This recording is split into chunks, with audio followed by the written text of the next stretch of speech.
Hey everybody, I am Kevin Iole from Yahoo Sports. On Saturday at T-Mobile Arena in Las Vegas, UFC 245. I've said it probably 50 times, one of the best cards of the year, 3 title fights, 6 other fights I think that could be main events.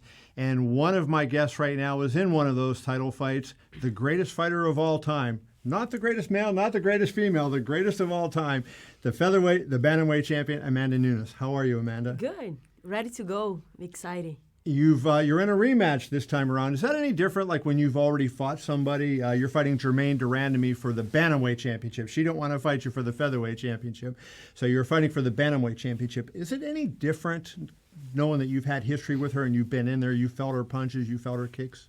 Yeah, we all evolving after our first fight. I know sleep on her. I know she's pretty good. I know she's gonna be ready. And the 135 division. It's like that. All the girls is pretty talented and good, right. And I'm very like I say, happy for her. She was be able to come back after she lose for me and make her way back to a rematch for the belt. I'm very happy for her and I'm excited for this fight. She said that she didn't want to fight for the featherweight championship because she felt she already was the featherweight champion. She won the title and it was stripped from her. Do you understand? I know you won the title in the ring, but do you understand how she feels? If you was the champion, you're supposed to defend your belt. If you don't defend your belt, you'll be questionable. Mm-hmm. If you really was the champion, you didn't prove. You got the belt with a very close fight against Holly. And you turn it down to defend your belt? I don't know about that. Okay. But we're going to see each other soon, and I'm happy about that.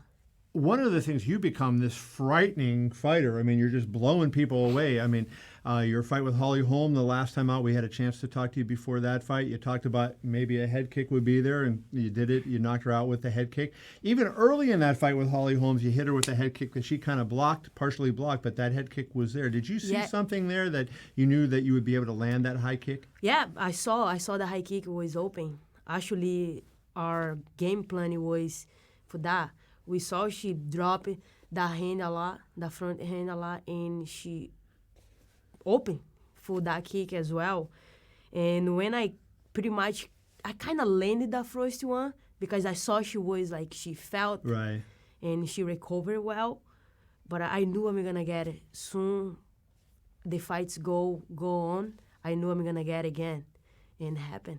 Did you have a key? Because I saw she lifted her knee. As soon as she lifted the knee, like she was going to do something, boom, you threw that kick over top. Was that a key, like when you saw her knee go up, that you threw the high kick?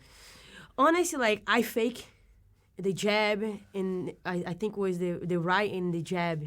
And when I saw she was trying to defend the punches, not even was there yet. And I saw she was open. Right. And the leg was the next tank, because she was a little far away from me. Mm-hmm. The punch would be a little harder to get it, but I'm glad I remember having the leg still, and I was be able to. I know last time I spoke to you before you fought Holly, you had said after every time you win a championship, you like to, maybe buy something for your fiancée Nina and as well as for yourself, and maybe go on a trip. What did you do after such a spectacular win against a really elite fighter? Oh, I don't think we kind of enjoy together, stay at home. Like, I don't think this time I buy anything like. No, you didn't go out there. No RV this time around? No. So I noticed, I was just kidding around with you. Oh, by the way, we did a remodeling in the house. We remodeled our room and the kitchen. We still is going to do more things eventually at the house because I love being home and I like to get comfortable. Well, you kind of have a green thumb because I saw that what you guys did in the front of your house. I mean, it was beautiful. You did some new flowers and landscaping, so you did a heck of a job. Yeah, it's like pretty calm outside the house now. I put it like a little water fountain and the music going on with all the flowers. Pretty cool. And then sometimes when you get home, you're so stressful. If you walk at home and see those things, like it give you like calm mode and you'll be able to That must be nice for you as a person who came from nothing to be able to see, see something like that, like your hard work, and every day you walk into that house or you wake up in that house and you see, what your talent and your hard work has accomplished for you, I would imagine. Yeah, definitely. It's pretty cool. And I'm thankful, I'm blessed.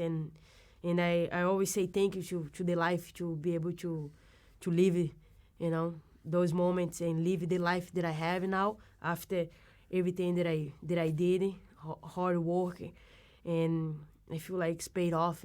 I'm very happy and thankful for everything. As a champion, you get a lot of attention. You got a lot of demands on you, and I don't think people understand how much you have to do to sell a fight. And you're out there. You were out all day today. You're supposed to be training, getting ready for a fight, and you're out doing interviews and making personal appearances. But here's the thing I wanted to ask you about that. Your fiance is also a fighter, Nina, one of the top fighters in her division. And yet, because she's not a champion, a lot of times she's behind the scenes when you're doing this. What kind of dynamic does that create for the two of you? Because sometimes it's like tough to be, I'm the man, I'm the tough guy here, right? Because all the attention's on you. But yet she's your wife and she's a elite fighter herself. So how does that dynamic work? I'd be able to share. It's very important for me. Like Nina is helping me to get here, and we have each other back. I feel like. We share everything, all the moments in our life. I feel like she being here, helping me to go through, because if it was by myself, I would be more exhausted than I am right now. And she always say like, one more, like we get this. We get this. It's better than I get this. Because you cannot do anything by yourself. You have to have somebody out there to go with you, help you to get through everything. How about mentally, just having a fighter who understands the ups and downs and the rhythms and, the things that, when you need to push and sometimes when you need to go back? Does that help having a fighter in the house with you that knows, sort of what you're going through and can then give you advice and say, hey, calm down, and, maybe another time give you a kick in the butt if she thinks you need it? Yeah, definitely. I feel like it's not even having another fight inside the house. I feel like having Nina, because I lived with other fighters before, and no was like that. It was completely different. I think having Nina with me is something like match very well. Right. You know what I mean? We know each other very well. She knows when she sees something in my face that I don't like, she be able to really work around. We have this connection very well, and we really help each other. And we trust each other. I trust her, I feel like when you have this kind of trust, things get easy and be able to flow very well, And yeah, I feel like we work very well together. You were on maybe the most incredible run other than John Jones, and maybe you surpassed John Jones, because when he became the champion, he beat Shogun Rua and Rampage Jackson, Vitor, Lyoto Machida. He had a big run of great fighters. You're out there, Miesha Tate, Ronda Rousey, Holly Holm, Cyborg, Valentina Shevchenko, who I think is an awesome fighter. You beat her twice. What is tougher, fighting those kind of people or sitting there in the corner when Nina's fighting? She had a great fight with Tatiana Suarez earlier this year. Tatiana was a big star. People were thinking she might be a champion. Nina knew that was going to be a tough fight for her. Is that tough for you? I saw you walking around in Chicago, and you were kind of like this, like you were nervous, and you were pretty intense. What's tougher? Definitely tough watching Nina's fight for sure, because I can't do anything about it, you know. And I really believe in her. And sometimes you see things not work very well, it's like driving me nuts. I want to jump in, let me do this, let me help you with that. But yeah, I feel like Nina is gonna do well for sure. I feel like we're gonna have a baby and all those things. She's gonna come back and she's gonna keep doing, Is it, because you love somebody and you're working the corner, like sometimes they say fathers shouldn't train their sons, right? Because there's that bond there. So you love somebody, you're in the corner. Are you able to give dispassionate advice to her, or do you have to let the other coaches talk and you just kind of be there for support? I kind of step a little bit. I let the coach really talk to her more. Sometimes I throw something, but I really let it, because we have the head coach, and I kind of like there for support her, Right. you know, be there for whatever she needed. But when I have a chance, I tell her things. I should have done more, you know. I should have I should like be able to be involved more. Maybe when she come back, I will be more involved. But these past years, I kind of stepped back and then like being there. What about her for you? I mean, does she give you advice in the corner, and does she say things to you that in fights that you can point to that, hey, this helped me and make an adjustment and do something? Yeah, definitely. She does. She have a good vision as well. And we train together. Mm-hmm. We drill things together. And most of my fights, the drills that we did it the night before, the week before, working the fights, you know. We discuss things together, and things work very well. What do you think this fight week is going to be like with 3 title fights on the card? Is that a little crazy? Because, you know, you got those champions in there, and those are all tense, right? And you have Colby Covington, your former, is it your former teammate? How do we describe Colby now? He trained at the gym. I do my own. He do his own. I feel like it's very hard we see each other in the gym. Right. But he trained there. Yeah. He, what do you say about the Brazilians? You know, the dumbest people on earth or whatever. Like, what is that? You know, he's playing a character, right? And he's trying to get outrage and get people to hate him so that they want to see him lose, right? I mean, I think that's pretty obvious what he's doing. But when you hear him say that, like, you know, those kind of things, is that tough to take? You know, like, it is, you know. You're not supposed to say those things, you know, about people. You should respect. But it's the way he doing his thing. Like, I don't have anything to say that much. I feel like he know what he doing. What's the vibe around the gym like with that? I didn't even know. No? The other day I was training, I saw something, but when I'm in the gym, like, I do my thing, you know? Yeah. Like, I'm in my zone with my coach, doing my thing, and then walk away, go home, relax, to come back later. But I saw, like, maybe something one time, but that was it. Interesting. Let's talk a little bit about your coach, Kona Silvera. I mean, it was interesting when you fought for MMA Masters before, and I know one of your fights, I think maybe Germaine, you said, hey, the best team in the world, the best coaches in the world and all that. So everybody kind of feels like who they're with is the best. But what makes Coach Silvera so good, and how has he helped elevate your game? What has he done for you to take you from where you were when you went to him into this now juggernaut that's considered the greatest, at the very worst, greatest women's fighter of all time? I feel like Kona is, I call him Papa. He's a father in Portuguese. He's like, he's an open mind, you know. We be able to sit down and have a talk, like, listen, Papa, like, I think this is going to land very well. Look at that. We have a friendship. Like, he listened to me. He listened to Nina. You know, we really be able to put the game plan together. So it's collaborative. Exactly. You know, I feel like that is the huge difference and make everything change in my life, in my career. You know, it's having some coaches, I do everything. Don't worry about just training. No, I feel like if you trust in your fighter, you should listen to them. Right. You know, because we step in that cage. Right. We know what is going on as well, right. You know. And Kona is that. We go in the office, we sit down, we have a good time, and we talk about everything. We watch sometimes, and he sent to me a message, what do you think about that? And I say, what do you think about that? And then we have this conversation, it's pretty cool. Right. And we be able to evolve it together, all of us. He listened to Nina as well.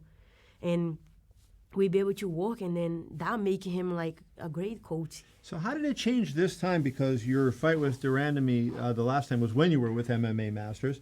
So now he's got to look at that. He didn't know what the plan for you was. You have to tell him that. He didn't know it from having created it. Does that make it a little more difficult on him? And have you been more involved in it, you know, because of that? Actually, we've been so connected.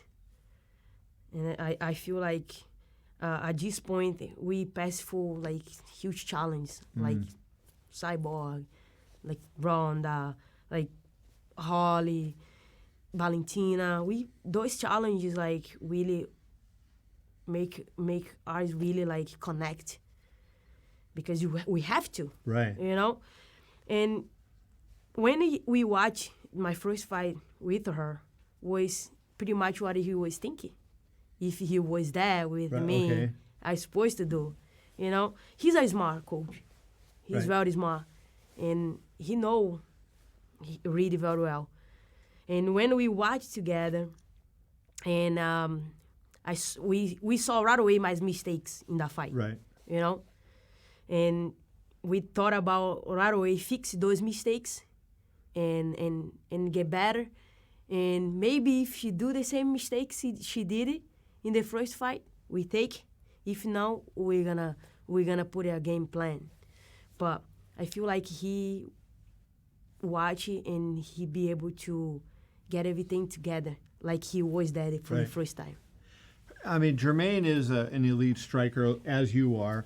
Her fight with Aspen Ladd, she hit her one punch, boom, basically was over. First of all, let me ask you that. I mean, did you expect her to beat Aspen Ladd last time, or did it surprise you she was able to pull that off?